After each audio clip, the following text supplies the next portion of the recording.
welcome into another episode of Cyberly Hits the Road. We've got a special guest for you today. My name is Blythe Brumleve, and we have Patrick Kelly of the Produce Industry podcast for my fellow supply chain and freight and logistics folks. I got a good one for you today because we are live here in Orlando, Florida for PodFest Expo, and it's some of the top podcasters all over the country that are joining today and really all this weekend in order to expand their skill set and gain new skill sets and all that good stuff. But let's start with your podcast in particular, Patrick. How did you get started with a produce-focused podcast? It's even amazing me to this day. It's kind of funny because the creator of PodFest, Chris Kremitzos, I always got to give him the shout out, and he's here somewhere. But it's funny, I had a podcast before this called Millennial Boom, and it was all about the generations, the millennials and the boomers, everybody. How do we get them together? And it's controversial, right? You start stepping on toes between the ages of 20 and 60, and sometimes it's, hey, shut up and do what you're told, and other times it's, why? What are we doing? So, it's funny because Chris came to me and goes, you got a really controversial podcast. And I said, yeah. I go, it's my passion. He goes, but don't you do produce and supply chain? And I said, yeah, that's my normal job, right? Like almost like push it off. And he goes, why aren't you podcasting on that? And I said, I'm no expert. What do I know? I'm just some guy from Fresno. There's nothing I can do, right? And Chris really just kind of coached me and said, let's look at the market. Let's look at this as any other opportunity. So that's what we did. We sat down March 27th of 2020, and we looked at who was in the marketplace, and we looked at what they were talking about. And then I thought to myself, how can we create value for the industry and how to grow together in a time where people were starting to separate?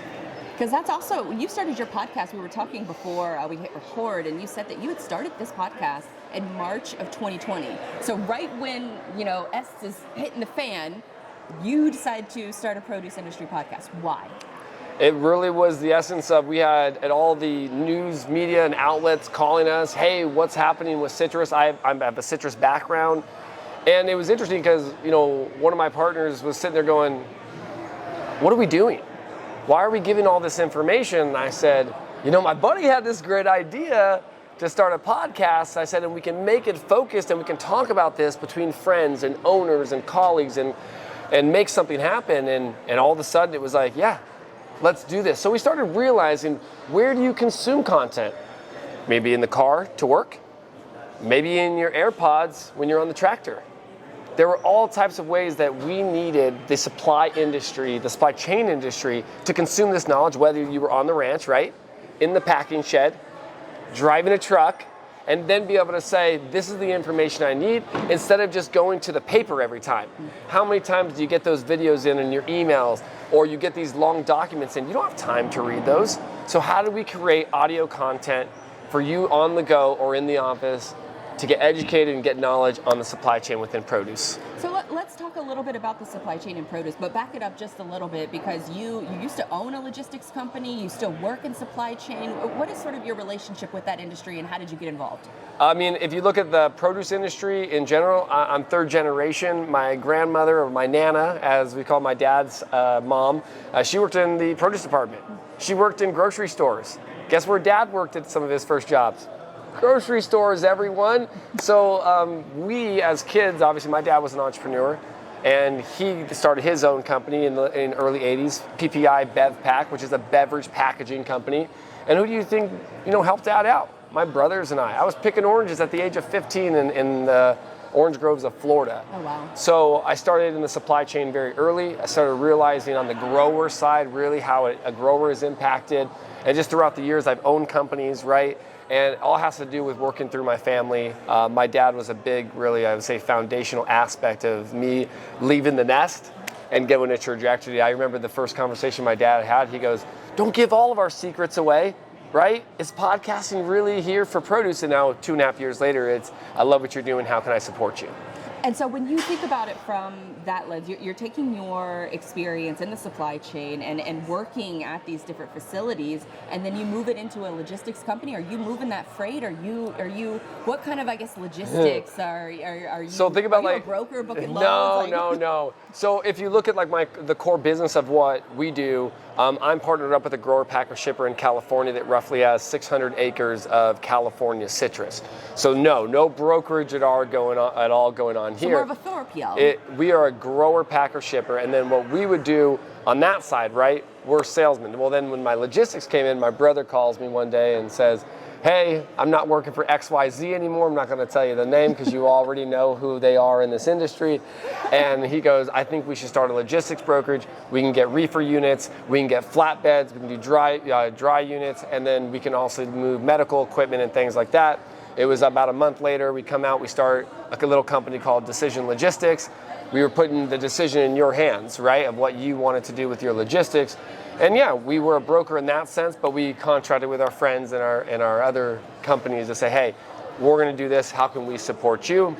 And then after about 2 years, we moved on from that location, started a new brand, and then came into more produce. So so you knew, I guess, sort of the nuances of shipping produce and what you wanted to, I guess, make sure all of the nuances that, you know, some of these brokers out here, one of the first things that they do, especially during this time of the year, is they're cold calling, they're cold emailing, and they're trying to get all these produce or produce companies in order to allow them to ship their goods for them. So what are some of the nuances that maybe some of the freight brokers out there should be aware of? Stop calling, stop emailing. You know, it's crazy. So I actually have a logistics sponsor for our podcast. So John Green Logistics Company, they're asset-based, and they've got trucks, they've got trailers, and they brokerage as well. Okay, but there's a very big difference of dealing with them. They're 100% relationship-based. Listen, trust me, everyone, if you follow me on LinkedIn, I appreciate it, but there's some of you logistics brokers out there that you spam our LinkedIn or you spam our content. That's going to get you thrown right out the bus immediately. No one wants that. With John Green Logistics, it's a no-hassle approach. I say it so openly like that because they handle our freight. I never have to question.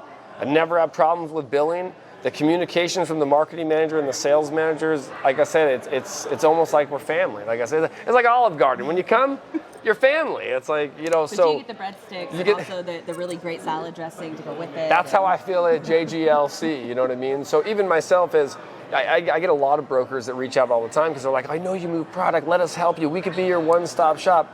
Everyone, if you look at my resume, I worked with C.H. Robinson for 2.5 years. I understand how that brokerage model works. And again, the authenticity and the relationship is going to be the biggest key in grabbing a produce company, because what we're looking at in this is what are you going to do for us to make sure the food gets to the destination in a safe and fast way. We're feeding America here. And I think that was one of the things that I was listening to a couple of your interviews, and you had mentioned how you want to work with asset providers that have dedicated shipments or have dedicated equipment and have handled produce shipment before. Yes. Because it is so vitally important. What makes it so vital is because I guess the time from it leaves the farm to the grocery store, is it that? What are, I guess, some of the nuances that you're looking at? Well, it's a great question. Look at it like this. You have people that maybe they have reefer units, and I've got a lot of independent drivers that I know personally, and they'll say, I'll never haul produce. You guys are so picky. You want pictures of it if it's rejected by the driver, right? Oh, you want us to scan paperwork through Arizona for agriculture purposes. You don't pay enough for these routes. These are things I hear all the time, which is why they charge us so much money, right? But if you've hauled produce, if you're a company even like JGLC that's been hauling produce for 60 years, their drivers know. Some of those drivers are second generation drivers at the organization. So one, they know, hey, when we're delivering to Publix, we need to make sure that when we clock in, when we update our people, if they need pictures, we know to go outside and snap a picture. If you're a broker out there and you're still dealing with a flip phone, which trust me, people are still out there doing that, how can you take a picture of a rotten load, or how can we utilize you? Remember, it's a relationship here. So if I'm going to hire you as a truck, now you're part of my supply chain. I need to be able to trust every aspect of that supply chain and know you're in it for the food. And that's what's the most important to me. As I've said It's about growing together, and that's part of it. And so when you are looking, I guess, maybe you're in your unique situation, you already have that relationship, so you're not actively out there looking for other logistics providers. But for a lot of, I guess, maybe those trucking companies that haven't found, there's a lot of trucking companies that get started every single day, and they're looking to find a niche. Is produce a good niche for them, or should they maybe try their hand at something else first? Or is produce, what is the hierarchy of commodity? I love definitely the question. I would say produce is different. I mean, reefer units is different. If you own reefers now, obviously you already know because of the temperature controlled units that you got to have, the DOT regulations on those reefer units. So it is a little bit more trickier right off the bat. So yes, you can look at it as a niche, right? But again, what I would recommend to you, if you're a broker, if you're someone out there, contact these people and get to the farms, get to their locations, understand their cooler situations, look at their docks, understand the relationship, what you're getting yourself into, because what a lot of people don't know is that you might have a family farm that they're pulling from that might not have a loading dock that you think that's going to be what you think let's just go with a big branded company that everybody might know, right? You think of oranges, right? What do you think of when you go into the store and you think of oranges? You might think of Sunkist, right? Sure. Or you think maybe of those little Indian river fruit here in Florida. Oh, that's right, or Indian River, or those little halos, or those little cuties, right? Yeah. So you think of that facility has 15 to 40 docks, boom, boom, boom. Well, now you cold call Golden Star Citrus that has 3 docks. How is that trucker or broker ever going to know? There's no pictures on a website. There's none of that. And you're cold calling, and then you finally get the order, and then you show up, and there's 3 trucks already lined up there with 20 trucks in the waiting yard next door. See, all of that has to do. Those are nuances inside of trying to figure out, should I get into produce or not? Well, no, it's food. Know that it could still be being packed as you go. And that is a lot of frustrations that we get out of new people that come into the industry. They're saying, no, I got to charge you for hold times. I've been here for 4 to 5 hours. And we know that's a big thing within the trucking industry. We know it. But we also have food that needs to go out safely in a timely manner, too. And that's where I always go back to, right? And so that's the big communication that a lot of, I guess, produce shippers or aspiring produce shippers should be aware of if you're going to go into this market, if you're going to target that niche market. So it's don't cold email, don't cold call. Don't spam LinkedIn pages. I mean, I'll be real with you, everyone. I got hooked up with JGLC, so I went to a virtual event in 2020, and we went to a breakout room, and I met Maddie Fisher. Maddie Fisher was the marketing manager of JGLC. And it went from a conversation of her asking questions to the group, and I was like, what does she do? Had nothing to do with trucking, but it made me think, what does she do? I'd come to realize later, she's talking marketing, and she's talking about, oh yeah, this type of fruit. I'm like, so who do you work for? And she's like, oh, a logistics company. I was like, wait, what? And she was like, yeah, we haul produce, we do this, we haul dry van, blah, blah. And I'm like, I would have never guessed that. So it was an organic relationship. 2.5 years later, Maddie and I talk a few times a week. We're working on projects together. John Green Logistics is a fancy sponsor of the podcast. And now when we go to these events, it's like people are like, oh, I got to meet Maddie. I hear she does great for the industry. I hear this. And now it's like people are reaching out to her now, right? Not because of me, but like they see that authenticity. They see that it's not about shipping. It's about the overall thing. I would say the overall thing, but the overall concept, which is we're shipping produce here. Every time you put a piece of food in your mouth, it really will make you happy. Very well said. Very well said. Now, when you talk about relationship building, you're using the podcast as sort of a mechanism to I guess, strengthen a lot of those relationships, because you mentioned the logistics sponsorship that comes onto your podcast. How do you take a topic like produce and turn out several episodes all the time about it? How do you keep finding the topics to talk about? I love produce. I mean, if you listen to my podcast, I say one thing, try something new, right? So every year, I don't have a New Year's resolution like stop biting my nails or, all these weird ones that people, I'm going to go work out. No, not doing that either. And so for the last few years, I've had the concept of a New Year's resolution of try something new. So in the concept of my podcast, if I take that into the concept of that and try something new, Well, from A to Z, we have apples through zucchini. I'm pretty sure if I start and go down the list, I can find someone to have a conversation with me about some produce that I do not know about. And that's one of your videos too was mangoes. It was a whole episode on just mangoes, eating the right way, peeling it the right way. Yeah. Is this the kind of topics that you explore, like with different, I guess? Because I think for a person like me, I love produce. I love, fresh fruit and things like that. I'm from Florida. But when I go to some of these like farmers markets, I have no idea what half of the stuff is. Is that part of the exploration process for you? 100%.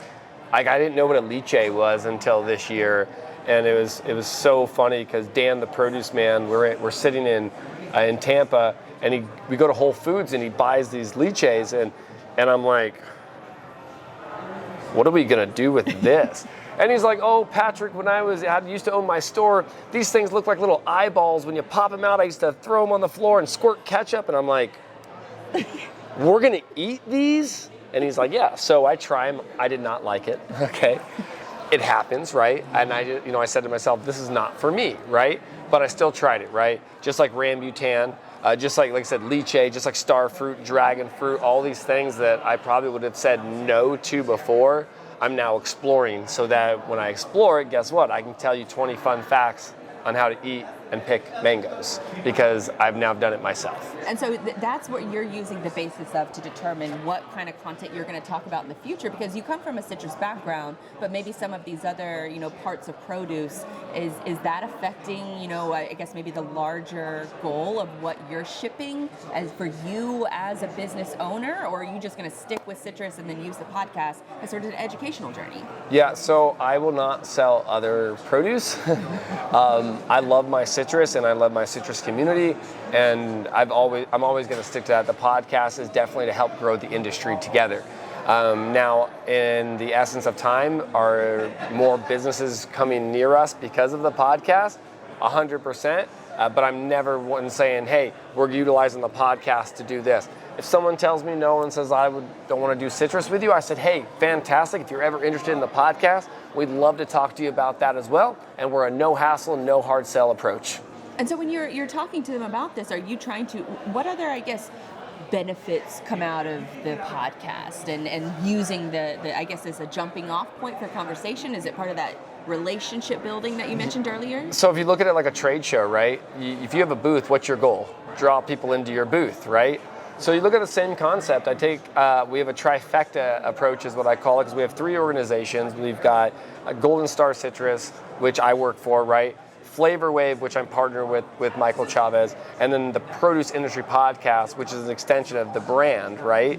So now if you look at that, I immediately go in and say, hey, we'd really like to talk to you about citrus, right? And they say, no, thank you. Hey, no problem. Do you have any ideas about tech and what you're going to do for your organization about tech? Because that's what Flavor Wave is. And then they say, no, we actually don't. Well, fantastic. Well, here's our podcast card. We'd love to talk to your organization, no matter what, about how you're doing great for the industry. You look at that trifecta approach, they're going to look at all 3 of those and go, wow, this guy's really out for the industry, not for himself. Let's figure out and at least have a conversation with them. And then we bring our team involved to have a marketing, a sales manager, and then it's not just about myself and the podcast, it's about how we grow the industry together. I keep saying that a lot, and that's what helps the growth. It sounds like there's a lot of synergy between marketing of the show and the actual stuff that you're making, tangible items that you can eat in real life. And there's a lot of tangibles because we'll do videos for sponsors. We'll do audio, for sponsors, like actual building them audio content. We'll build them marketing. We'll help them with geo-targeting, geo-fencing when they're selling to certain retailers to actually drive awareness of that podcast. So we're not just saying, hey, your podcast is going to release next Monday and don't worry about it. No, we're going to say, all right, Golden Star, where's your product at? And they're going to say, well, we're in Tampa in all these zip codes. We're going to pull out advertisements through Facebook, Instagram, geo-target these exact zip codes, geo-target those exact grocery stores, and then anybody who goes into those grocery stores now knows, hey, when I walk in, bing, oh, got to pick up my 10-4 pack of Flavor Wave oranges. And so when you're so it's not just you're just having these guests on your show. You're creating that marketing for them. I didn't know that was another aspect of your business. Can you expand on that a little bit? I mean, I can in a little bit, and that's still part of my sponsorship. So I always say that's when you become a sponsor and you become a customer, right? We're going to get you diving deep into things that you probably never did before. If you're a trucking company out there, a broker, listen. It's really interesting, and I'd love to tell you this in the shortest time span possible, but it's like, think about it like this. I was driving through Tampa the other day. My buddy starts talking about, hey, I really want to get back into the gym, right? And I'm like, you know what? Me too. And he's like, and I don't do a gym, everybody, just letting you know. And he's like, no, I really want to get into this. And 2 days later, I'm scrolling through my phone, and all these like karate gyms and jiu-jitsu gyms and everything shows up. Man, I signed up for jiu-jitsu. Me and my son, like, we're in it now. We're on, like, 4 weeks of jiu-jitsu, and that right there is what we do. I mean, so on another aspect, you're a sponsor. You're gonna hear it. You're gonna talk about it. You're gonna go into a store. You're gonna say, I need oranges. You're gonna type oranges in your actual notes in your phone. I'm sorry to say, yes, there's tracking on like all of this. Sure. That's why it says allow to track, allow not to track, right? So that, again, is part of that package where we're going to say we're going to help build that, and then we have deliverables to go back and say, hey, we're helping support you. This is how you can support us. And if you're a logistics carrier out there and you know you're going to spend money on marketing, this is a good way to get in to people to help them expand their business as well. 100%, because I mean, I feel like that is where supply chain really became the top of mind conversation for a lot of folks, is really within that March 2020 to May, when all of those conferences that you were thinking about attending, when they all went virtual, all of us had to move our communication strategy to online, and that's where you saw a lot more supply chain and logistics podcasts starting to pop up, including yours, including several other within the industry. What do you think as far as like the growth of this industry? Because one of the things that I hear often is I feel like there's too many people already that's doing supply chain and logistics and that anything the intersectional of those two industries is too saturated already. Even though there's not a category on Apple Podcasts for supply chain at all, people have said it feels oversaturated. What advice would you give to them? You got to keep it niche and you got to keep it relevant. I can tell you that, I pulled the Gary Vee aspect. When you look at competitors, I'm not focused on my competitors because they're irrelevant to me at the time. And I say that with all respect to them as well, because I'm not worried about what you're doing. Because why? It's got to be relevant to the situation. If you're going to have a podcast within produce and you start talking about sports, get out of here. If you're going to have a logistics podcast and you're going to start talking about something else, right? Comic books, get out of here. So those are things that I look at. We had a high-profile guest on our show. You might know him, Bo Jackson, and we made an agreement. There was no sports talk, and it was great. It was one of the most authentic conversations of laughing and having a good time. And that's what it's about, right? So it's about relevance. So as all these people come up, they don't understand what to talk about, right? Because they might be doing it because, hey, I got to promote my consulting business. Hey, everybody else is doing it. I'm going to bootstrap off of them and start selling sponsorships. I mean, there's so many ways that you can look at this. We have over 70 podcasts in the produce and supply chain industry now. Over 70. Wow.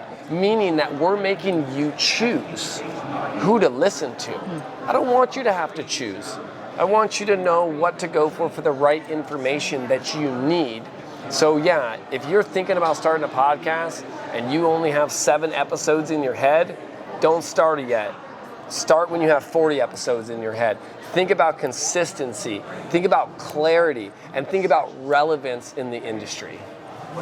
Perfectly well said. Where can folks, follow more of your work? I guess any sort of. Well, first let me back up. What are you working on for the rest of this year? What can you sort of tell us about? Anything you got in the works? Episodes planned? So, I highly recommend. Obviously, go listen to previous episodes. Every episode that we bring out, I have a joy of doing, as I say. So I'm always like, oh yeah, you want to listen because, as I say, the day you grow old is the day you stop learning. Okay. And I feel like I'm consuming so much knowledge from these supply chain experts that is just so much fun for me. So as I said, we have a lot of good produce and supply chain experts coming up. We're bringing people on the show that aren't in like the actual produce. We interviewed the CEO of Dude Wipes, nice. And those types of things, because we're showing how branding, how marketing can set you apart. We have some cool projects coming up, as we're going to be live at produce actual events this year, having full videos, 4 cameras. We're going to have all audio video crews coming out, following us around and really taking the track of what the produce life really is. And then it's not set in stone yet, but I'm going to throw this out there. We are looking for a very dynamic woman for the show to be a co-host, because we want to bring the women leadership in. Podcasting regardless, produce, women are on the rise and we need you. So we're looking to expand in that nature as well, to bring the women aspect of it and how they're growing in produce, how they're building to be leaders in the supply chain, and how they're making a better difference than what the old man did back then. So that's kind of what I'm working on as well. And we have little fun things that we got going on. Virtual networking hours. We're coming up with produce trading cards, and we're working on our first NFTs for the produce industry as well. Unreal. So you got a lot of things in the works. Where can folks follow all of these things that you got going on? I'd say you can follow us on LinkedIn, The Produce Industry Podcast, Twitter, The Produce Pod, The Produce Industry Podcast on Instagram and Facebook, our YouTube channel, The Produce Industry Show. Look forward to seeing you, and as I always say, we'll see you in the fields and on the horizon.